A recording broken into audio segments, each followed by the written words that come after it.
ఈ వాక్యం వినేటప్పుడు చాలా మనము విడిచిపెట్టుకోవాల్సినవి ఉంటాయి. మనిషి జీవితాన్ని మార్చడానికి దేవుడు ఒక్కొక్క సందర్భంలో ఒక్కొక్క వ్యక్తికి జరిగిన జీవిత చరిత్రను రాయించి, వినిపించి, జ్ఞాపకం చేయించి మనల్ని తన ఎదుట పరిశుద్ధులుగా నిలబెట్టుకోవటానికి ఎన్ని సంగతులు రాయిస్తే ఈ సంగతులను వినటానికి మనకు రావటానికి కూడా అవకాశం దొరకట్లేదు. చూడండి, ఎంత కష్టపడ్డాడు మన కోసం క్రీస్తు వారు, ఎంత కష్టపడ్డారు తండ్రి, ఎంత కష్టపడుతున్నారు పరిశుద్ధాత్మ దేవుడు మన విషయంలో. దేవుని ఎదుట నిలబెట్టాలని చెప్పసఖ్యము కాని మూల్గులతోటి మన విషయంలో తండ్రి నీ కుమారుడు నేర్చుకుంటాడు, నీ కుమారుడు బాగుపడతాడు. ఎంత మేలు చేస్తున్నాడండి దేవుడు. దగ్గర ఏముందో తెలుసా? దేవుని మాటల దగ్గర ఏముందో తెలుసా? జీవముంది.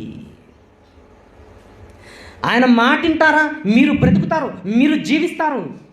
ఆయన శాసనాలు మీరు గైకుంటారా, మీరు ఆశీర్వాదించబడతారు. మీకు మేలుంది, కీడును తప్పించుకుంటారు. ఎంత ఖచ్చితంగా వారికి జ్ఞాపకం చేస్తున్నాడు చూడండి. మన